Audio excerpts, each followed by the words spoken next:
How do you know that the person you are with is the right person for you? Whoa, popular, huh? It once happened.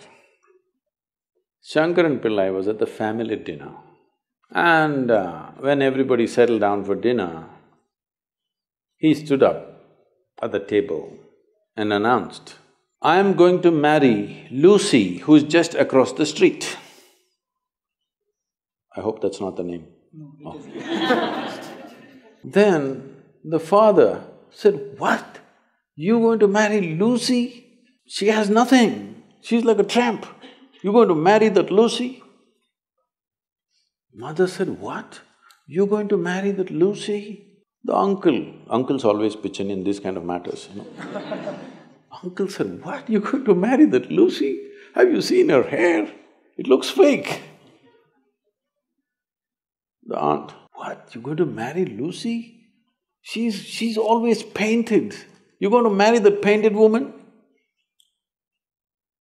The little boy, the nephew, can't be left out. He said, "You're going to marry Lucy, she doesn't even know what is cricket. How can you marry her?" Shankaran Pillai stood his ground and said, "Yes, I'm going to marry Lucy."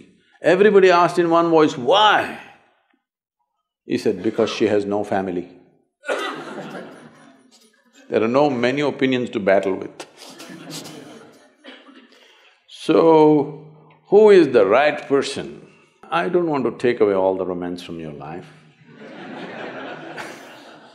But let me tell you this, there is no right person on this planet.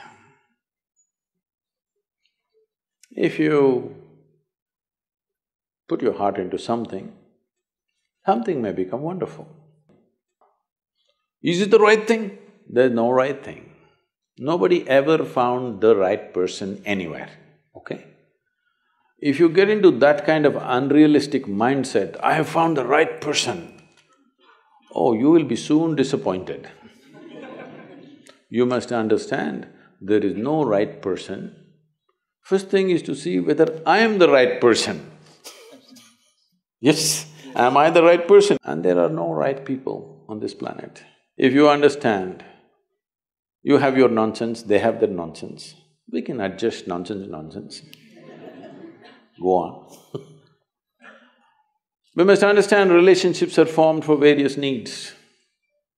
There are physical needs, there are psychological needs, there are emotional needs, there may be social needs, there may be financial needs, various kinds of needs.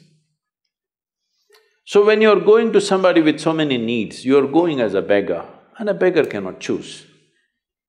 Hello? Beggar eat what comes his way, isn't it? He cannot choose.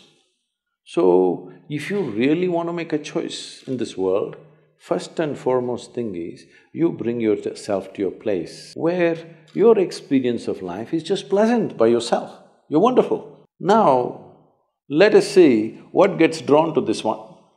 If you're really wonderful, things will happen in every way, I'm saying. In terms of career, in terms of marriage, in terms of relationships, the best will happen to you because you made yourself like this. Instead of trying to work on somebody and fix them, if you work upon yourself and make you so wonderful that everybody wants to be with you, then there is a choice. And this whole thing is an American thing, that there is a soulmate somewhere. God made just one more person just for you. But these days, every 2 years, he keeps making one more person just for you. Obviously, God is making too many mistakes with you. See, body needs a mate, understandable.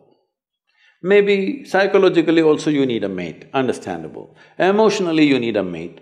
A soul cannot need a mate. So soul doesn't need a mate, nor was some person made perfectly for you, okay? This creation makes all kinds of unique idiots.